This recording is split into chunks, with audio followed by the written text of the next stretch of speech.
자, 오늘 행복으로 가는 길이라는 제목으로 말씀을 함께 나누도록 하겠습니다.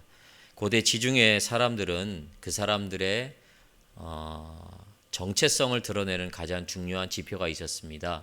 그것은 무엇이냐면 그 사람의 개인의 능력이나 그리고 그 사람이 가지고 있는 부나 이러한 것들이 그 개인을 드러내는 정체성이 아니었습니다.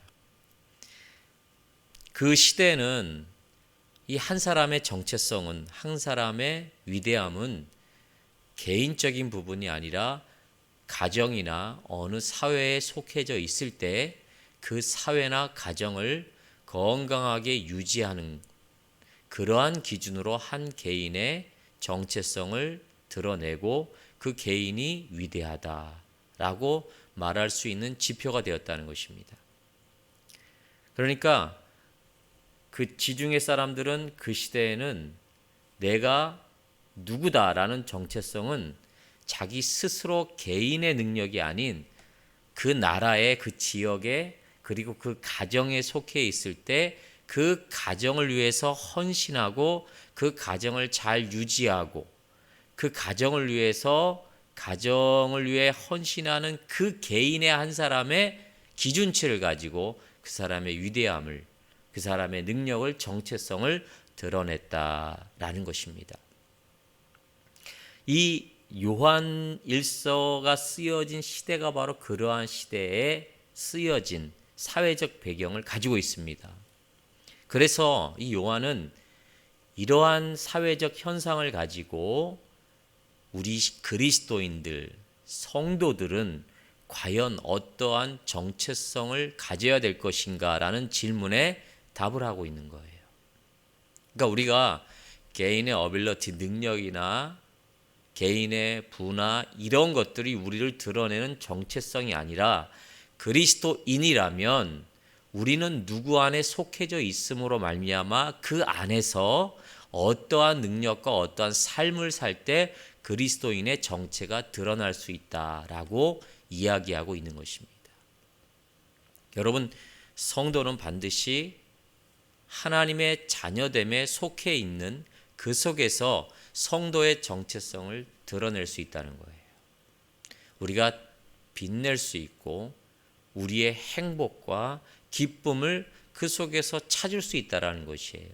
어떤 개인의 삶이나 개인의 능력이나 부나 권세 이런 것들을 통해서 그리스도인은 그 정체성을 드러내는 데는 한계가 있다는 것입니다. 참된 정체성은 반드시 성도라는 그리스도에게 속한 자들 그 안에서 우리의 정체성과 우리의 행복을 찾을 수 있는 것입니다. 요한은 이러한 부분들을 우리들에게 강조를 하고 있어요. 그래서 오늘 이 요한이 전하고자 하는 이러한 삶의 문제, 환경의 문제, 정체성의 문제, 이것을 현대로 끌어와서 우리는 과연 우리가 속해 있는 현대 가운데 어떠한 신앙의 모습을 어디에 속해 있고 어떠한 삶을 살 때 우리가 진정 성도다운 삶을 살 수 있고 그 안에서 참된 행복을 누릴 수 있느냐라는 이 질문에 답을 얻어갔으면 좋겠습니다. 오늘 본문을 통해서 이것은 행복으로 가는 길이에요. 근데 많은 사람들이 이 행복을 찾지를 않아요. 거기에는 행복이 없는 줄 압니다. 그래서 자기가 추구하고 자기가 스스로 행복을 찾으려는 지금 이러한 문제가 우리 현대 가운데 많이 분포되고 있다는 것입니다. 그러니까 행복하려고 가면 갈수록 불행해지는 거예요. 좋아 보이고 많은 것을 소유하고 그럴 것 같은데 우리들의 삶은 점점 피폐해져 가요. 올바른 행복으로 가는 길을 찾지 않기 때문에 그렇습니다. 특별히 성도들이 그렇다는 것입니다. 자, 본문을 통해서 오늘 우리는 어떠한 신앙의 정체성, 어떠한 삶을 살 때 진정한 행복으로 가는 길 가운데 들어설 것이냐, 그리고 그 길 끝에서 그 길 가운데 참된 행복을 느끼고 있느냐. 그것에 대해서 한번 살펴보도록 하겠습니다. 첫 번째로는요, 그의 계명을 지켜야 됩니다. 여러분, 여기서 그의 계명을 지켜야 된다라고 요한은 말씀하고 있어요. 그러니까 성도는 그의 계명을 지켜야 돼요. 성도란 그의 계명을 지킬 때 참된 행복과 참된 기쁨을 누릴 수 있다는 것이에요. 그 길을 찾아가야 된다는 거예요. 요한은 오늘 보면 그라는 단어를 썼어요. 계명이라라는 단어 앞에 그의 계명, 그라는 것을 아주 명시했습니다. 여러분, 그 시대, 요한이 살고 있는 그 시대에는 종교적으로 영지주의가 판을 치고 있었어요. 영지주의가 뭡니까? 영적으로 혼탁하고 그리고 신앙의 본질, 말씀들을 흐려놓는 그러한 사상들이, 그러한 신앙들이 판을 치고 있던 시대예요. 그 시대에 영지주의가 말하고 세상이 말하고 있는 철학이 아닌 그의 계명을 따라야 된다라고 얘기하고 있어요. 여기서 그라는 것은 누굴 얘기하고 있습니까? 하나님과 예수 그리스도의 복음이라는 것이에요. 하나님이 말씀하신 율법과 예수 그리스도께서 이뤄놓으신 사역과 그가 전한 모든 말씀의 내용을 지켜야 된다라는 것입니다. 그의 계명, 그 예수 그리스도의 온전한 계명들을 지켜나갈 때 우리들에겐 참된 행복이 있고 그 안에 인간의 온전한 정체성, 성도의 정체성을 발견할 수 있다는 것이에요. 여러분, 우리는 하나님께 속한 자이고 예수 그리스도로 말미암아 원수된 우리가 하나님과 다시 화목된 관계 속에 있는 자들이라는 사실을 잊지 말아야 됩니다. 그리고 계명 아래 있어야 돼요. 여러분, 우리가 이 사회를 살아갈 때 우리를 이렇게 좀 테두리 안에 거하게 하고 보호하고 그런 모든 것들을 이루는 것이 법이잖아요. 우린 법 아래 있어요. 법 아래 있지 않으면 여러분, 지금도 당장 법 안에 있는 거예요. 법 밖에 있으면 우리는 온전한 어떻게 보면 안전과 이러한 부분들 또 어떻게 살아갈지를 몰라요. 그리고 그 법 아래 있지 않냐면 이 사회가 어떻겠습니까? 완전히 혼란스러운 속에 빠지는 거예요. 학교에 가면 학교의 법을 따라야 되죠. 차를 운전하면 곧 교통법규를 따라야 돼요. 그리고 사람과 사람과의 관계에서 지켜야 될 법들이 있는 거예요. 그 법 아래 있을 때 우리는 어떠한 사람이다라는 것을 또 발견할 수 있는 거예요. 마찬가지로 우리는 세상의 법, 그 법 아래 있지만 그것보다 더 우선적인 하나님의 계명, 이 율법 아래 있어야 그 계명을 지킴으로 우리의 정체성을 발견할 수 있다는 것이에요. 근데 여러분, 우리는 하나님의 법 아래 있다고 얘기하면서 사실은 하나님의 법을 어떻게 여겨요? 잘 지키지 않는 것으로. 뒤에 나오겠지만 하나님의 법을 무거운 것으로 받아들여요. 하나님의 법 아래 있습니까? 세상의 법과 하나님의 법, 물론 세상의 법도 따라야 돼요. 그렇죠? 그러나 우선되는 것은 하나님의 법이에요. 그런 것들이 지금 시대에는 예배와 우리의 신앙과 삶 그 가운데 계속 부딪히고 있지 않습니까? 코로나로 인하여 말미암아서 그러한 것들이 세상의 법과 우리가 하나님의 법 사이에 우리는 어떻게 예배드려야 될까? 우리는 어떻게 신앙생활 해야 될까? 이거 계속 부딪히고 있지 않습니까? 그럴 때 우리는 무엇을 따릅니까? 무엇을 따라야 됩니까? 무엇을 따를 때 우리가 참된 우리 안에 정체성을 발견할 수 있냐 이거예요. 일주일의 삶을 살 동안에 목사도 마찬가지예요. 여러분도 마찬가지예요. 우리는 누구의 법 아래 누구의 법을 따름으로 살아가고 있는가? 이거 깊이 고민해 봐야 돼요. 여러분, 하나님의 법과 세상의 법이 충돌한다면 과연 우리는 누구의 법을, 어떠한 법을 우선적으로 따라야 되냐? 여기에 따라서 정말 그리스도인이냐 그렇지 않은 사람이냐 이게 판가름이 난단 말이에요. 근데 차든지 덥든지 이 둘 중에 하나 하면 좋은데 우리는 어떻습니까? 성경에서 말하는 제일 싫어하는 대상의 그 경계선에 있어요. 뭐예요? 미지근한 신앙이 있단 말이에요. 덥지도 않고 이건 차지도 않아요. 한 발은 교회, 한 발은 세상. 여기 경계를 아주 넘나들고 있어요. 아주. 그러면 그 안에서는 성경이 말하듯이 참된 나의 정체성을 발견하고 그 안에서 참된 즐거움, 삶의 즐거움들을 발견할 수가 없어요. 하나님이 주시는 은혜와 하나님이 주시는 축복 가운데 결정적으로는 거할 수 없다라는 것이에요. 그것을 맛보지 못한다는 겁니다. 그래서 우리는 계명을 지키는 자가 우리의 정체성이다. 이 계명은 어떤 계명이에요? 세상의 계명이 아니지 않습니까? 누구의 계명이에요? 하나님이 명하신 계명입니다. 아멘. 예수 그리스도께서 반드시 전하신 그 말씀들을 나의 삶에 따르도록 최선의 노력을 다하는 이 신앙의 모습이 있어야 된다는 거예요. 이게 나를 드러내는 정체성이에요. 여러분 한국 사람 맞죠? 그쵸? 여기 국적이 이북 사람이 없잖아요. 여러분 대한민국 사람은 대한민국 패스워드를 가지고 하면 지금 우리나라 위상이 많이 올라가 세계 어딜 가도 무비자로 그냥 들어갔다 나오잖아요. 그렇죠? 그러나 북한 여권 가지고 어디 막 들어갈 수 있습니까? 미국 절대 못 들어가요. 못 들어간 나라 제약이 많단 말이에요. 나는 대한민국 국민이면 패스워드를 가지는 그 조건이 뭐예요? 대한민국의 헌법과 법을 지키는 사람이라는 것이에요. 그렇죠? 그럼 나는 대한민국 사람이기 전에 하나님의 자녀란 말이에요.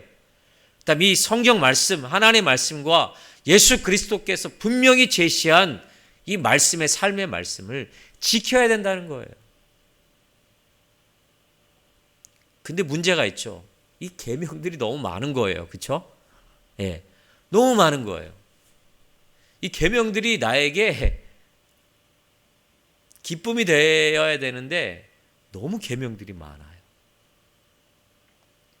근데 성경을 이렇게 요약하면 계명들의 엑기스가 뭘까요? 그걸 예수님이 잘 집약해 놨어요.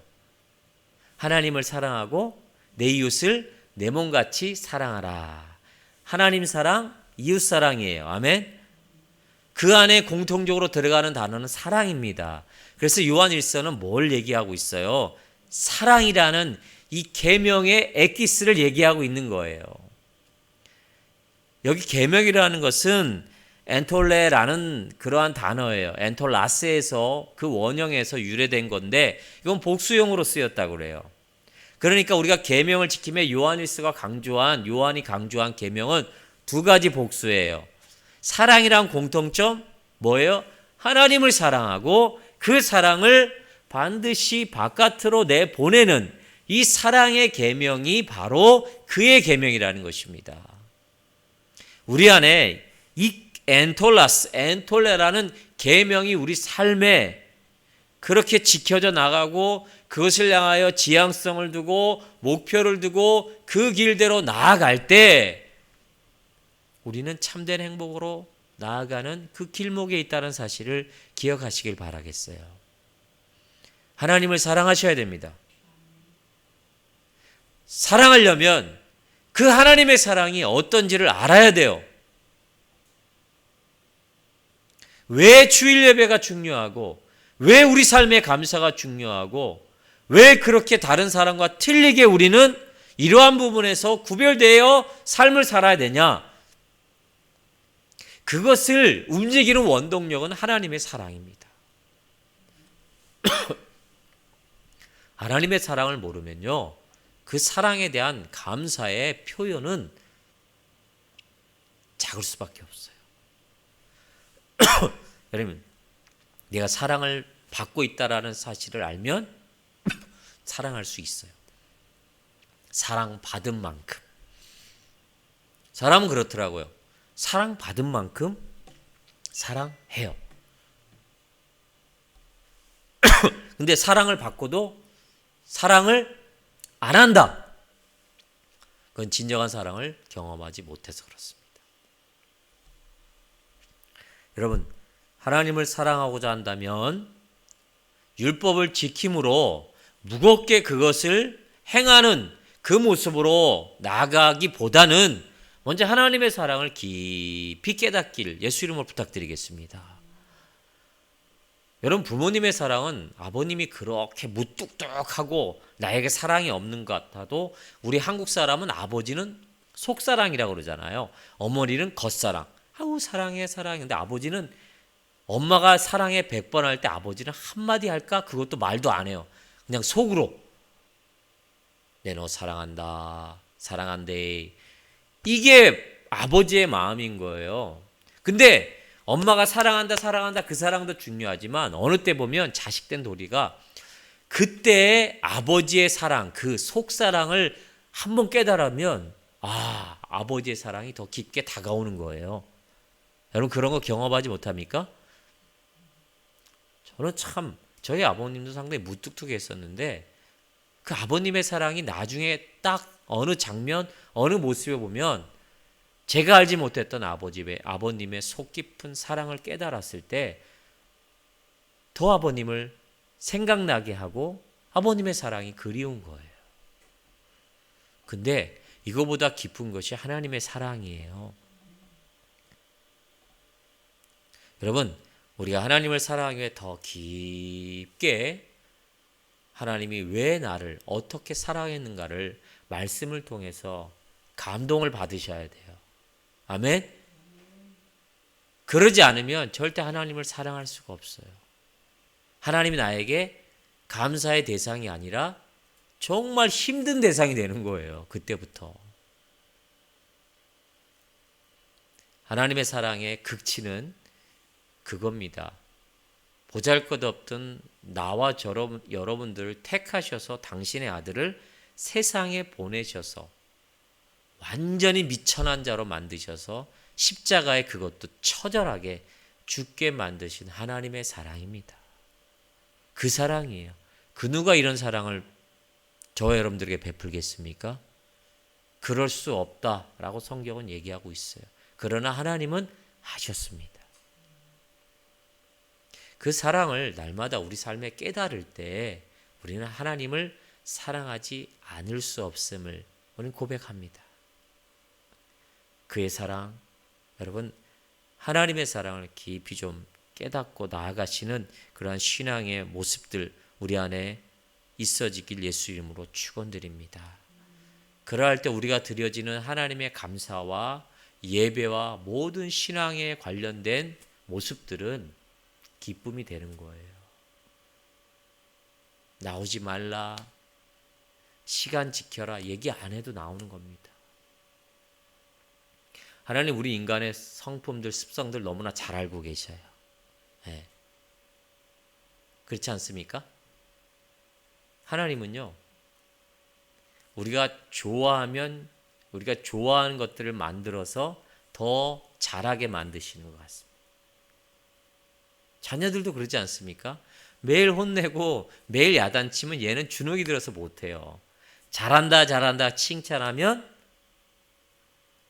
고래도 춤추게 만든다 그랬잖아요.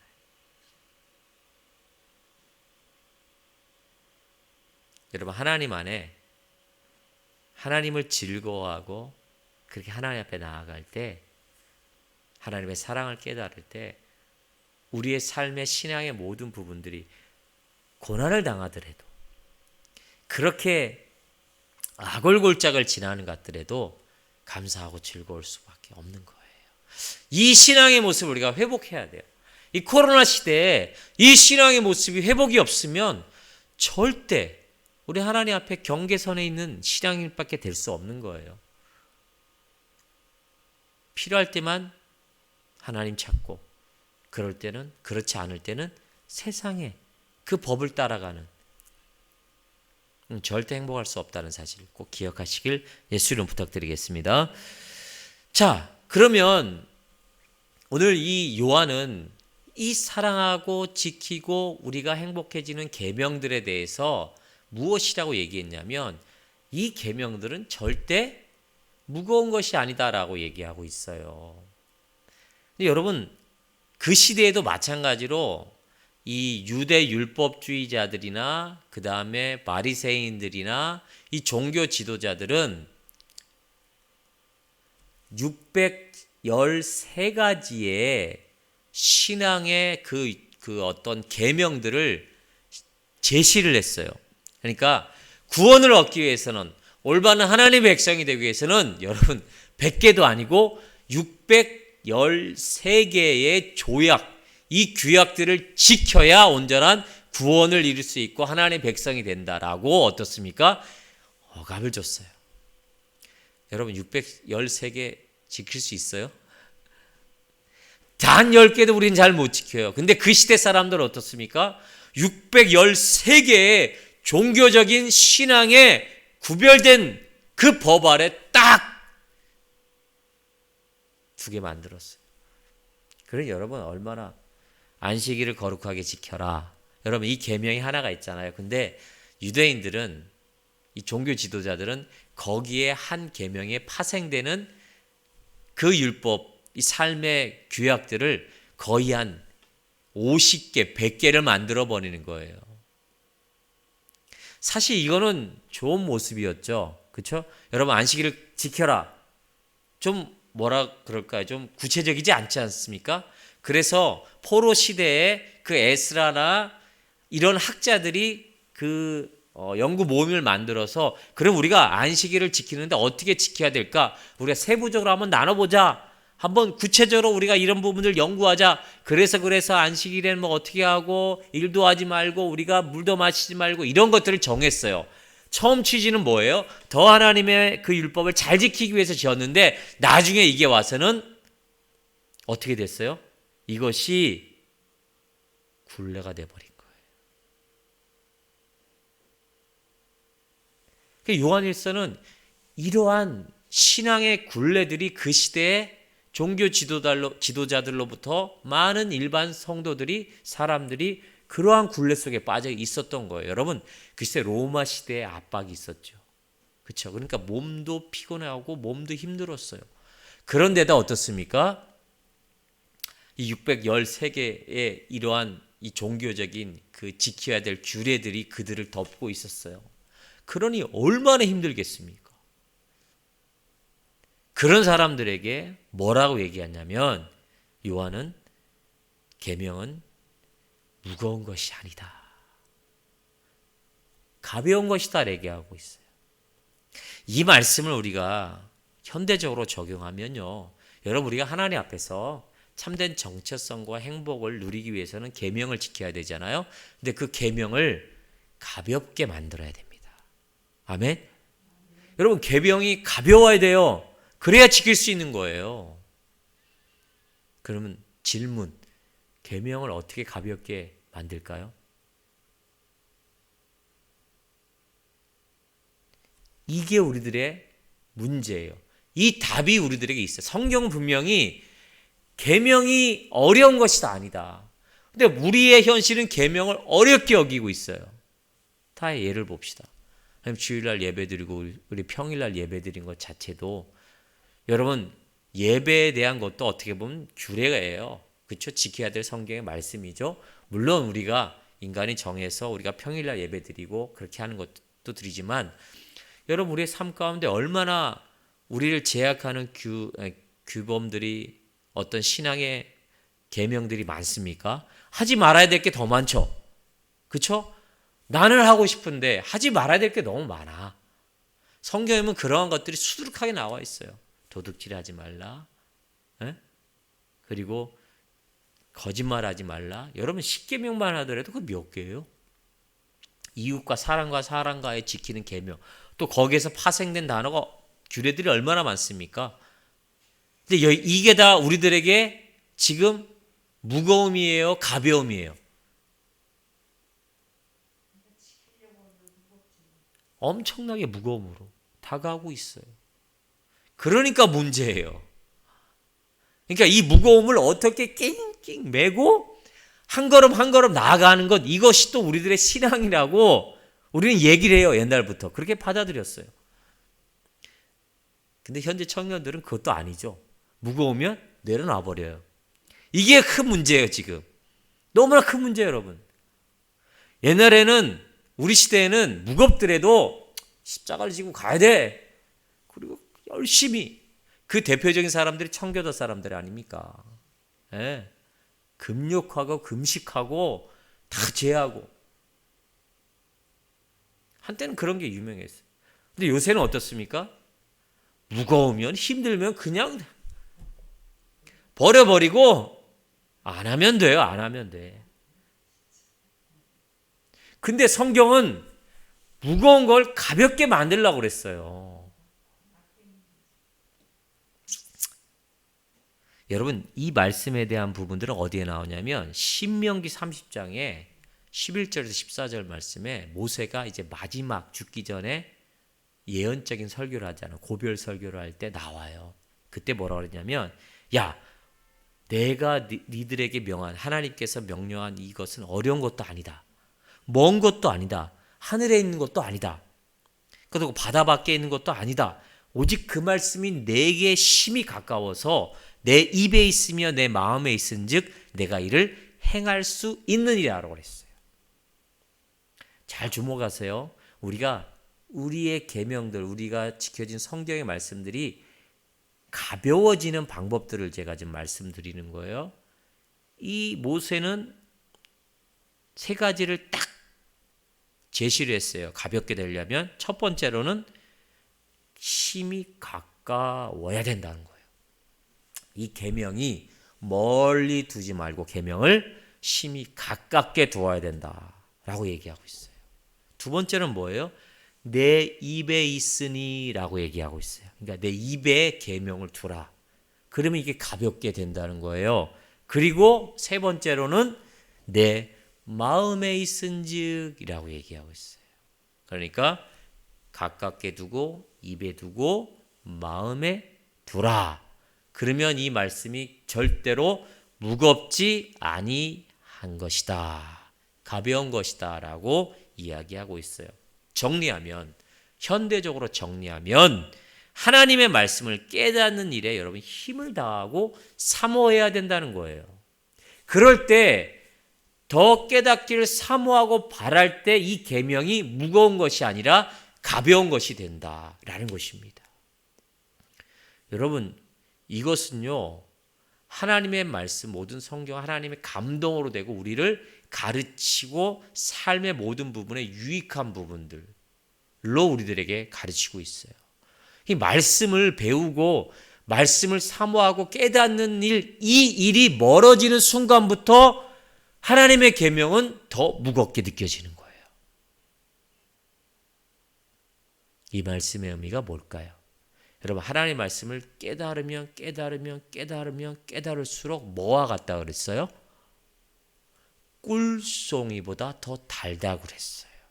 여러분, 꿀은 맛있어요? 맛이 없어요? 너무 맛있는 거예요.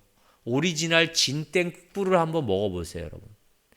그냥 가짜 꿀 말고 진짜 꿀 있잖아요.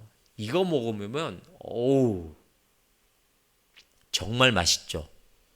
그 꿀이 내 속에 양약이 되는 것처럼 그걸 깨달으면 깨달을수록 꿀송이보다 단, 그래서 내가 하나님의 말씀을 더 사모하게 되고 그 말씀을 통한 기쁨이 우리 안에 넘침으로 이 하나님의 계명이 뭐가 돼요? 무겁고 나를 억누르는 것이 아니라 나를 가볍게 행복하게 만든다는 거예요. 믿으십니까?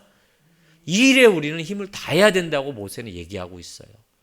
근데 우리는 지켜야 된다는 걸 알지만 그것을 깨닫고 멀리 두게 만들어요. 그러니 더 무거운 거예요. 두 번째로는 입에 가까이 있다. 여러분, 말씀을 깨달으면 반드시 가르쳐야 됩니다. 아멘? 이 말씀은요, 가르쳐야 돼요. 이 목사가 설교하고 가르치는 것뿐만 아니라 여러분도 말씀을 깨달으면 가르친다라는 말씀은 말씀 그대로를 나가 전해야 된다는 거예요. 가르친다는 것은 스승이 그 가르침의 내용을 그대로 말만 가르치는 것이 아니라 그대로 살아서 말의 가르침보다 삶으로 가르치는 이 모습으로 나아갈 때 하나님의 말씀이 무겁지 않다는 거예요. 근데 우리는 깨닫고 어떻습니까? 그 말씀대로 행하지 않아요. 이 실천의 가르침을 우리 삶에 행하지 않고 있어요. 여러분, 복음 전도가 뭘까요? 예수는 소망입니다. 예수는 우리의 삶의 문제에 진정한 해답입니다. 라고 전하잖아요. 그런 것뿐만 아니라 초대교회의 복음 전도는 뭐였죠? 그들이 모여 서로 떡을 떼며 어려운 자들을 도와주며 그렇게 나눌 때 나머지 모든 사람들이 그 행실을 보고 야, 정말 매력적인 사람들이다. 나도 저 종교, 그 하나님을 믿고 싶다. 라고 하는 것이 초대교회의 복음, 교회가 늘어나는 부흥되는 원동력이지 않았습니까? 우리도 그렇게 하나님의 말씀을 행하고 그렇게 나누며 바깥으로 내 삶 가운데, 내 환경 가운데 퍼져나갈 때 그것이 가르치는 일이 되는 거예요. 그럼 절대 이 말씀이 우리들에게 어렵지 않다는 거죠. 세 번째는 뭐예요? 마음에 있다라고 했어요. 여러분, 묵상을 해야 됩니다. 하나님의 말씀. 말씀 묵상이. 묵상은 뭐예요? 계속 되새김질하는 거예요. 그렇죠? 예.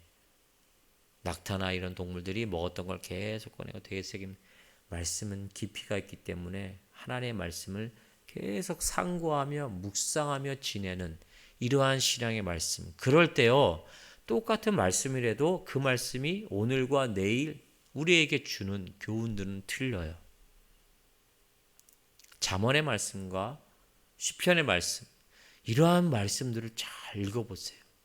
깊이 묵상하며 할수록 그 말씀이 나에게는 정말 나를 살리는 하나님의 말씀이 되는 거예요. 여러분, 이 세 가지를 우리의 삶 가운데 지금 일주일의 삶 가운데 우리는 얼마나 행하고 있었을까요?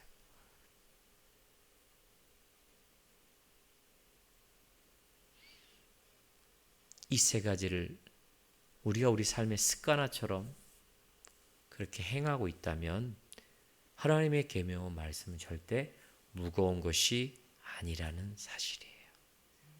왜 그런지 아세요? 이 뒤에 신명기 30장 15절에 20절 말씀에 모세는 설교를 하고 이스라엘 백성에게 뭐라고 얘기합니까? 선택해라. 너희가 이 말씀에 이렇게 살아감으로 순종함으로 축복을 받을 것이냐? 아니면 불순종함으로 저주를 받을 것이냐? 결정을 하고 그래요. 이 말씀은 뭐예요? 순종하며 이렇게 살아갈 때 하나님께서 축복을 주신다는 거예요. 아멘? 축복이 뭐예요? 그 인생을 책임진다는 거예요. 그 모든 삶에 나아가는 여정 가운데 주님께서 그 길을 인도하신다는 거예요. 마치 뭐와 같이 애굽에서 나와 광야의 40년 길을 먹이시고 입히시고 재우시고 행하신 그 여호와의 전능, 권능이, 능력이 앞으로 너희가 이렇게 살아갈 때, 그렇게 가볍게 살아가고 순종할 때 책임져 준다. 이건 결국은 뭐예요? 가나안 땅에 들어가서도 순종함으로 나아갈 땐 축복해 주겠다는 거예요. 이 축복을 받고는 싶은데 받고 싶은 받는 조건을 행하지 않는 것이 우리들의 문제란 말이에요. 불순종하면 절대 축복을 못 받는다고 얘기하고 있잖아요. 여러분들에게, 우리들에게 지금 선택권을 주신 거예요. 그래서 여러분, 참된 행복과 축복 간에 거하길 원하신다면 기도하는 것도 중요하죠. 근데 맨날 기도하고 우리의 삶은 그렇게 순종하는 삶으로 그 계명이 우리 안에 습관화되고 그렇게 살아가지 않는다면 하나님 절대 주시지 않아요. 도리어 하나님 어떻습니까? 그렇게 살아가게끔 요백해 주신 고난을 우리들에게 베푸시. 베푸신다는. 그러면 계명이 더 어떻습니까? 어렵고 더 무겁게 되는 거예요. 이러한 길로 여러분 돌아오시길 바라겠어요. 그러지 않으면 영원히 우리가 죽을 때까지 이 계명은 너무나 무거운 거예요. 613개가 아니라 6,000개가 넘는 계명의 무거움을 우리가 느끼고 살아갈 수밖에 없는 거예요. 지혜로운 자가 되시길 부탁드리겠습니다. 둘째로 예수님이 주시는 멍에를 매야 돼요. 이 계명이 가볍게 되려면 예수님이 주시는 멍에가 우리 안에 있어야 돼. 짊어져야 돼. 여러분 마태복음 11장 28절에 30절 말씀에 뭐라 말씀하고 있어요? 유명한 말씀인데 수고하고 무거운 짐진 자들아 다 내게로 오라 내가 너희를 쉬게 하리라. 나는 마음이 온유하고 겸손하니 나의 멍에를 메고 내게 배우라. 그러면 너희 마음이 쉼을 얻으리라. 30절 말씀에 이는 내 멍에는 쉽고 내 짐은 가벼우니라. 아멘. 예수님은요, 당신이 진 멍에는 가볍대요. 쉽대요. 제가 아까 서두에 얘기했잖아요. 당시 지금 이 사람들은, 유대인들은 세 가지 어려움에 짐을 지고 있었어요. 첫 번째로는 로마로 말미암은 육체적인 고통들, 그리고 종교적 관행들에 대한 613개의 그 정신적인 부분, 또 마귀가 요구하는 짐까지 이 세 가지의 짐에 짓누르고 있었어요. 근데 이러한 짐을 지고 가지 말라는 거예요. 예수님은 그렇게 짐진 자들 모습 보고, 야, 무겁고 짐진 자들아 다 내게로 오라. 나는 너희를 쉬게 하리라. 그 짐을, 멍에를 내려놓으라. 그리고 내가 지은 멍에를 지어라. 내가 지은 멍에는 쉽고 가볍다라고 얘기하고 있어요. 여러분, 예수님이 준 멍에는 뭘까요? 우리들에게 멍에를 하나 거기에다 덧입혀 씌운 것이 아니라 그렇게 613개, 그것을 이루는 그 구원의 조건이 아니라 내가 십자가에 죽어 너희에게 거저 주신 이 구원의 선물, 이 선물 안에 들어오라. 이 선물을 믿고 따르라. 구원은 선물이잖아요, 여러분. 우리가 613개의 계명을 다 지켜 구원받는 게 절대 아니에요. 근데 우리는 자꾸만 무슨 일에 열심을 내고 613개, 600개, 700개 그걸 져야 구원을 얻는다고 생각해요. 그건 아니에요. 여러분, 예수님이 이뤄놓은 구원은 우리에게 은혜예요. 은혜는 뭐예요? 거저주는 겁니다. 이 멍에, 이 예수 그리스도에게 속한 이 멍에를 우린 져야 돼요.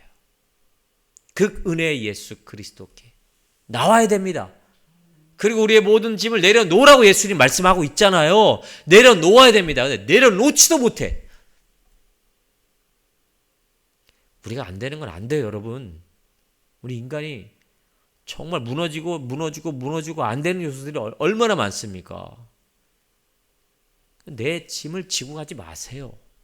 예수님께 내려놓으세요. 신뢰하고 맡기세요. 아멘? 그러면 예수님이 그 멍에를 짊어지고 우리들에게 쉼을 주신다. 물론 이거는 그때 시대 유대인들에게 분명히 제시한 말씀이에요. 야, 로마의 압제나 종교 지도의 관행이나 사단의 짐, 그런 거로부터 내려놔. 이제 구원자 되신 예수 그리스도께 다 내려놔. 그럼 다 내가 그 십자가에 지고 죽음으로 그 모든 것을 대속할 거야. 그리고 주님만 바라보며 신뢰하며 나를 따르라. 이것만큼 쉬운 게 어디 있습니까? 근데 왜 따르지 못하고 행하지 못할까요? 주님을 향한 신뢰가 떨어지고 없기 때문에 그렇습니다. 지금 현대를 사는 우리들에게 주님을 믿고 신뢰하고 그분의 능력과 그분의 인도하심과 전능하심을 여러분 믿습니까? 신뢰하고 더 100% 나아가려고 하는 신앙의 모습을 보입니까? 그렇지 못한 게 우리들의 모습이에요. 그러니까 주님이 주신 멍에, 그 쉬움의 멍에를 바라보지 못해요. 그러다 보니까 내 계속 무거운 그 짐, 그것을 내가 지금 벗기를 원하면서도 그걸 지고 가고 있다는 거예요. 어려울 때 여러분 어디를 보십니까? 내 안에 계신 성령을 바라보시고 하늘을 바라보셔야 됩니다. 주님이 지금 눈을 크게 뜨고 도움에 온전한 요새신 산성이신 그분이 우리를 향해 바라보고 있어요. 구하라. 아멘. 내려놓고 요구해라. 주님 기다리고 계신데 우리 진짜 그분 앞에 신뢰하지 못해. 근데 주님은 더 감사하게 거기서 포기해 우리를요. 됐어. 그만이야. 땡. 이래요? 뭐라 그래요? 어떻게 하셔요? 내려놓게 치셔요. 또 치는 거 가지고 막 힘들다고 또 주님 원망해요. 이거 안 치면 그걸 안 내려놓게 어려움을 주지 않으면 그 계속 붙잡고 있거든.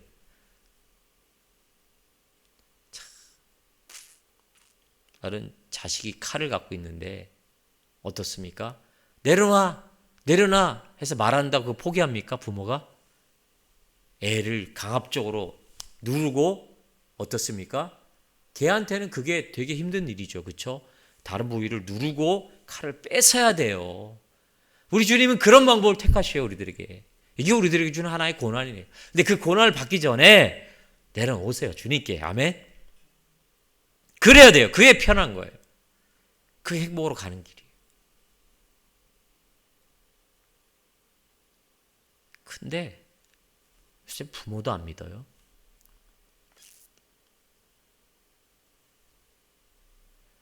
아주 친한 사람도 안 믿어요. 친할수록 더 사기치네. 이런 시대가 왔어요. 주님에 대한 예수 그리스도에 대한 믿음이라는 건 그분을 더 신뢰하고 확신하는 거예요. 아멘. 그럴수록 우리는 더 내려놓고 바랄 수 있는 거예요. 세 번째는요, 예수님의 사랑을 경험하셔야 됩니다. 여러분, 예수님은 우리들에게 사랑의 온전한 모습으로 보여주셨거든요. 그래서 주님을 사랑하는 것 자체, 그 사랑에 취하면 취할수록 이 멍에가 우리들에게, 이 계명이 우리들에게 무거움이 되냐 가벼움이 되냐 그 기준을 우리가 발견할 수 있는 거예요. 사랑하는 성도 여러분, 우리가 하나님 앞에, 제가 서두에도 말씀드렸죠. 하나님을 사랑하고 예수 그리스도에 대한 사랑을 깨달으면 깨달을수록 그분 앞에 그 사랑의 근거와 측량의 모습대로 우리가 우리에게 짊어지고 우리에게 그렇게 오는 계명의 그 무게감이 그대로 드러날 수 있다라는 거예요. 이 사랑의 근거가 바로 멍해가 되느냐, 기쁨과 즐거움과 행복이 되느냐의 기준이 된다는 것이죠. 우리 늘 기독교는 그래요. 2000년 전이나 지금이나 하나님께서, 예수님께서 이루신 사랑은 딱 한 가지밖에 없지 않습니까? 자신의 외아들, 당신 스스로가 십자가에 죽으신 희생의 사랑, 그 사랑이에요. 세상 어느 것도 이 사랑이 좋게 비교할 수 없다고 얘기하고 있어요. 그래서 여러분들, 우리가 날마다 삶의 시간에 하루의 끝을 딱 맺고 잠자리 들기 전에 이 고백을 하나님 앞에 했으면 좋겠어요. 하나님, 예수 그리스도 당신 나를 위해서 죽으신 그 사랑에 오늘 제가 얼마나 반응을 보이며 그 사랑의 깊이를 깨달으며 그렇게 그 사랑 안에 거하고 있는 삶을 살았는가? 제가 그 사랑의 결핍자가 되지 않았는가?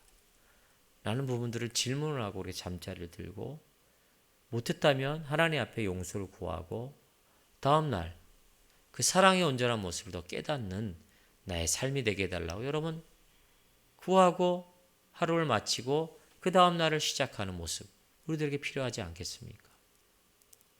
그럴 때 주님은 하나님의 말씀은 그의 계명은 우리들에게 무거움이 아니라 가벼움이 될 줄 믿으시길 바라겠어요. 그러면 우리의 신앙의 모습과 우리의 삶의 모습의 질이 달라져요. 네. 방향이 달라져요. 목표가 생긴다니까요. 그리고 거기에서 얻는 하나님 주시는 공급해 주시는 은혜들이 우리 안에 새록새록 넘쳐요. 고민들과 어려움과 감당할 수 없는 시험이 오더라도 능히 이겨낼 수 있다니까요. 이게 성경에 약속하신 계명이 있지 않습니까?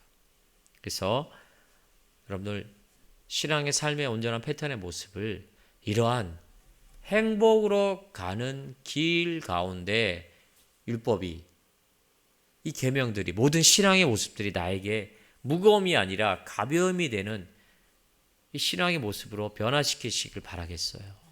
그래야 우리가 이 길을 행복하고 즐겁게 가는 거 아니겠습니까?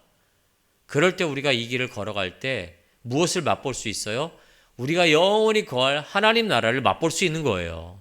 저 천국의 것들을 약간 맛보기로 볼 수 있는 거예요. 그래서 저 천국으로 사모할 수 있는 거예요. 이러한 목적을 가지고 여러분들 승리하시길 바라겠어요. 이러한 목적을 가지고 살아가는 성도님들 되시길 바라겠어요. 그럴 때 우리들이 요구하고 있는 계명들이 다 기쁨으로 우리가 그것을 감당할 수 있고 받아들일 수 있는 신앙의 성숙된 자로 또 행복을 찾는 자, 경험하는 자가 될 줄 믿으시길 예수 이름으로 부탁드리겠습니다. 기도합니다. 하나님 감사합니다.